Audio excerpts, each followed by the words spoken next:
محترم ناظرین، السلام علیکم۔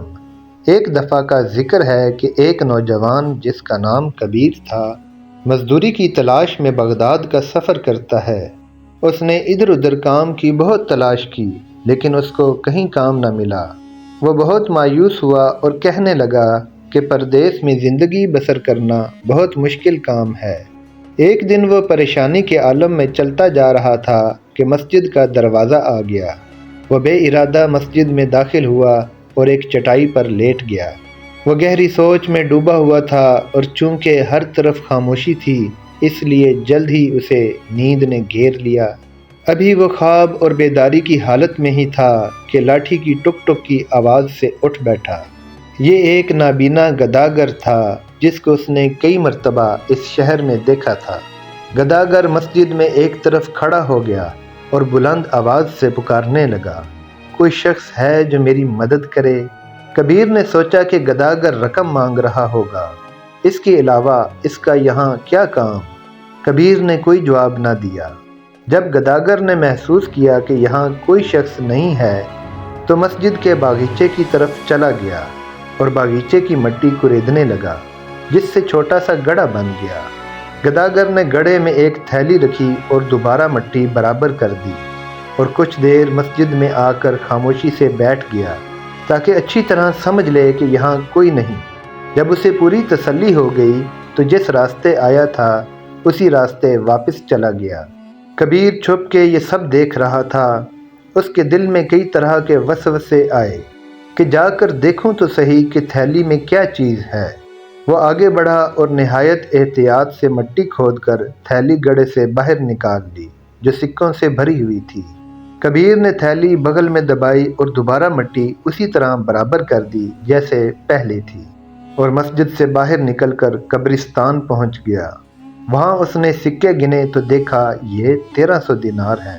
کبیر سوچنے لگا کہ اللہ نے مجھ پر رحم کیا ہے اور اس رحمت کے فرشتے کے ذریعے میری مدد کی ہے۔ لیکن پھر اسے خیال آیا کہ نہیں، اگر یہ کوئی رحمت کا فرشتہ ہوتا تو سیدھا میری طرف آتا اور کہتا کہ آؤ کبیر، یہ رقم لے لو۔ اب مجھے کیا کرنا چاہیے؟ اگر یہ رقم لیتا ہوں تو یہ نہایت ظلم ہوگا کہ نابینا گداگر کی رقم لے لوں۔ ہاں، اگر یہ رقم بطور قرض لے لوں تو کیسا ہوگا؟ ویسے بھی قرض لینا گناہ نہیں، وہ تو گداگر ہے، لوگ اس کو رقم دیتے ہیں، اسے تو اور مل جائیں گے۔ میں تو گداگری بھی نہیں کر سکتا، اس لیے بہتر یہی ہے کہ میں یہ رقم لے لیتا ہوں، اور جب میرے حالات اچھے ہو جائیں گے تو میں اسے اس کی رقم لوٹا دوں گا۔ محترم ناظرین، جب انسان گناہ کرتا ہے تو خود شیطان بن جاتا ہے۔ اس طرح کے وسوسے سوچ سوچ کر خود کو ہی دلیلیں دیتا ہے کہ میں یہ گناہ اس مجبوری کی وجہ سے کر رہا ہوں، اور خود کو تسلی دیتا ہے کہ میں اپنے گناہوں کا ازالہ بعد میں کسی نہ کسی طریقے سے کر لوں گا۔ لیکن یاد رکھیے کہ گناہ تو گناہ ہی ہوتا ہے اور اللہ کو پسند نہیں ہوتا۔ خیر، کبیر نے بھی اپنے آپ کو تسلی دی اور اس بیچارے نابینا گداگر کی رقم لے کر وہاں سے چل دیا۔ اس نے 300 دینار سے اپنے لیے کچھ ضروری سامان خریدا اور 1000 دینار اپنے لباس میں چھپا لیے۔ وہ شہر میں گھوم پھر رہا تھا کہ اس کو وہی گداگر دوبارہ نظر آیا۔ کبیر نے گداگر کا پیچھا کیا جو مسجد کی طرف جا رہا تھا۔ جب وہاں پہنچا تو وہ گزشتہ رات کی طرح اسی جگہ زمین کھودنے لگا اور تھیلی تلاش کرنے لگا۔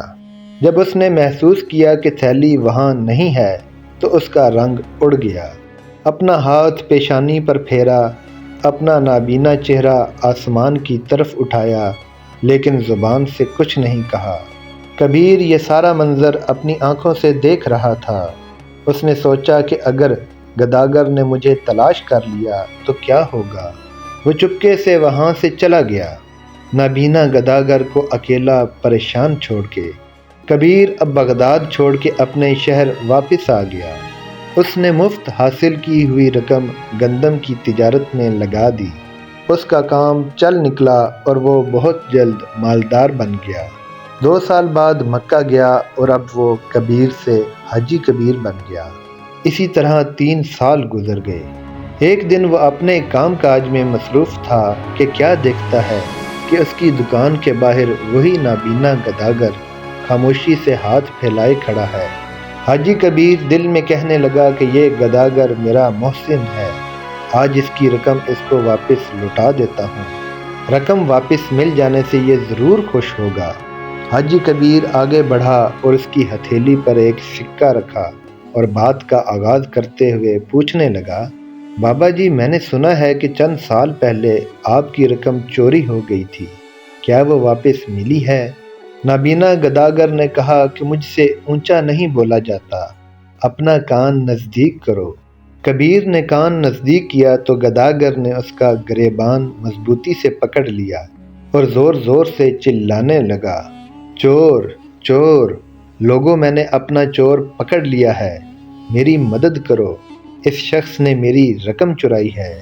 گداگر کے شور و غل سے لوگ جمع ہو گئے۔ حاجی کبیر اب بوکھلا گیا اور کہنے لگا کہ کمال آدمی ہو، خام خواہ مجھ پر تہمت لگا رہے ہو، میں تو صرف تمہارا حال احوال لے رہا تھا، اگر تمہاری کوئی چیز واقعی گم ہوئی ہے تو مجھے بتاؤ، میں تمہاری مدد کر دیتا ہوں، لیکن رونے دھونے اور چلانے کا کوئی فائدہ نہیں۔ گداگر نے اپنی آواز اور بھی بلند کر دی اور کہنے لگا، میری رقم کے چور تم ہو، مجھے رقم کی بالکل ضرورت نہیں، لیکن میری خواہش ہے کہ اس بے انصاف چور کو قاضی کے پاس لے جاؤں اور اس سے مدد مانگوں۔ سپاہیوں کو بلاؤ، وہ مجھے قاضی تک لے جائیں۔ لوگوں نے کبیر سے کہا کہ حاجی صاحب فکر نہ کریں، یہ گداگر اس شہر کا باشندہ نہیں ہے بلکہ مسافر ہے اور 2-3 دن سے یہاں آیا ہے۔ آپ تو یہاں اتنے عرصے سے رہ رہے ہیں، ہم سب آپ کو اچھی طرح جانتے ہیں، آپ تو انتہائی معزز شخصیت ہیں، ممکن ہے اس گداگر کو کوئی غلط فہمی ہوئی ہو، آپ ایسا کریں قاضی صاحب کے پاس چلے جائیں، وہ سارا معاملہ سن کے آپ کو باعزت بری کر دیں گے۔ سپاہیوں کو اطلاع کی گئی اور وہ گداگر اور حاجی کبیر کو قاضی کے پاس لے گئے۔ گداگر نے قاضی سے کہا، جناب 3 سال پہلے میری رقم چوری ہوئی تھی، اب میں نے چور پکڑ لیا ہے اور آپ کے سامنے ہے، اس لیے مجھے انصاف چاہیے۔ جواب میں کبیر نے کہا کہ جناب خام خواہ مجھ پر الزام لگایا جا رہا ہے، میں چاہتا تھا کہ اس کی مدد کروں، میں نے سن رکھا تھا کہ اس کی رقم گم ہوئی تھی، اس لیے از راہ ہمدردی پوچھ لیا، مجھے کیا معلوم تھا کہ مجھ سے الجھ پڑے گا، تہمت لگائے گا اور میری عزت برباد کرے گا۔ اس شہر میں میرا اچھا خاصا کاروبار ہے، مجھے کیا ضرورت ہے کہ اس کی رقم چراؤں؟ کیا گداگر کی امداد کرنا گناہ ہے؟ خام خواہ کے جھگڑے یا شور شرابے سے رقم واپس نہیں ملتی۔ قاضی نے گداگر سے کہا کہ اس شخص کا گریبان چھوڑ دو، میں ضامن ہوں، یہ کہیں بھاگ کے نہیں جا سکتا، میں معاملے کی تحقیق کرتا ہوں۔ قاضی نے گداگر سے کہا کہ نابینا ہونا کوئی گناہ نہیں ہے، لیکن گداگری کوئی اچھا پیشہ نہیں، تجھے تو اس شخص کا احسان مند ہونا چاہیے کہ یہ تمہاری مدد کرنا چاہتا تھا، اگر تمہاری رقم چوری ہوئی ہے تو اس کا مطالبہ کر سکتے ہو، لیکن بغیر ثبوت ایسا نہیں کیا جا سکتا۔ تمہیں کیسے معلوم کہ تمہاری رقم کا چور یہی شخص ہے؟ گداگر نے کہا کہ جناب میرے پاس پورا ثبوت اور دلیل موجود ہے، جب میری رقم گم ہوئی تھی میں نے ارادہ کر لیا تھا کہ اللہ کے سوا کسی سے ذکر نہ کروں گا، اس لیے ایک راز کی طرح دل میں چھپائے رکھا، میں جانتا تھا کہ یہ راز میرے اور چور کے علاوہ کسی انسان کو معلوم نہیں، اور اللہ میری مدد ضرور کرے گا اور میری رقم کی حفاظت کرے گا۔ مجھے معلوم تھا کہ اگر کسی نے اس موضوع کی طرف اشارہ بھی کیا تو وہ خود ہی چور ہوگا، اگر یہ شخص چور نہیں ہے تو اس کو کیسے معلوم ہوا کہ میری رقم چوری ہوئی تھی؟ قاضی نے کہا، دلیل تو بہت عمدہ ہے۔ پھر حاجی کبیر سے پوچھا، تم نے کس سے سنا تھا کہ اس گداگر کی رقم گم ہوئی تھی؟ اور جب کہ تم اس کو پہلے جانتے بھی نہیں تھے، اس کو اس شہر میں آئے 2-3 دن ہی ہوئے ہیں، پھر تم نے اس کو کیسے پہچانا کہ یہ وہی گداگر ہے جس کی رقم چوری ہوئی تھی؟ کیا تمہارے پاس اپنے حق میں کوئی دلیل ہے؟ حاجی کبیر نے جب دیکھا کہ کام مشکل بنتا جا رہا ہے اور معاملہ یہاں تک پہنچ گیا ہے تو سچائی سے بہتر کوئی چیز نہیں۔ کہنے لگا، حقیقت یہ ہے کہ میں انتہائی غریب آدمی تھا اور مجھے رقم کی سخت ضرورت تھی، اس لیے میں اپنے آپ کو مستحق سمجھتا تھا اور رقم قرض کے طور پر اٹھائی تھی۔ آج بھی میرا ارادہ یہی تھا کہ اس کی رقم اس کو واپس کر دوں اور اپنی کمائی کو حلال کر لوں، لیکن مجھے کیا معلوم تھا کہ معاملہ یہاں تک پہنچ جائے گا۔ اب آپ جو حکم دیں مجھے منظور ہے۔ گداگر کی رقم 1300 دینار تھی، میں اب 1500 دینار دینے کے لیے تیار ہوں تاکہ معاملہ دب جائے اور میری عزت بھی بچی رہے۔ قاضی نے کہا، ماشاءاللہ، حضور پاک صلی اللہ علیہ وآلہ وسلم نے سچ فرمایا کہ سچائی میں نجات ہے۔ پھر گداگر سے مخاطب ہوا کہ آپ کو 1500 دینار منظور ہیں؟ گداگر نے کہا، یہ رقم میرا مال ہے، لیکن اس معاملے میں مجھے بہت تکلیف پہنچی ہے۔ میری ایک جوان بیٹی ہے جس کی میں شادی کرنا چاہتا تھا۔ ان 1300 دینار سے میں بھی گندم خریدنا چاہتا تھا اور کاروبار کرنا چاہتا تھا، جو کہ اس نے کیا ہے۔ میں گداگری چھوڑ کے ایک اچھا انسان بننا چاہتا تھا، لیکن اس شخص نے میری بدبختی میں اضافہ کیا اور مجھے 3 سال مزید بھیک منگوائی۔ جناب قاضی، میری زندگی کے 3 سال تباہ ہو گئے، کیا یہ ان 3 سالوں کو واپس لوٹا سکتا ہے؟ میری بیٹی کے بالوں میں چاندی اتر آئی، کیا یہ اس کا مداوع کر سکتا ہے؟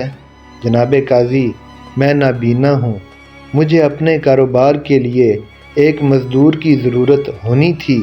یہ شخص پہلے مزدور تھا، اس نے 3 سال میرے مال پر مزدوری کی ہے، اب حق تو یہ ہے کہ میں اس کو 3 سالوں کی مزدوری 1500 دینار دیتا ہوں، اور وہ سارا کاروبار جو اس نے میری رقم سے بنایا ہے میرا ہے، اور میری بیٹی کی شادی بھی اس سے ہوگی۔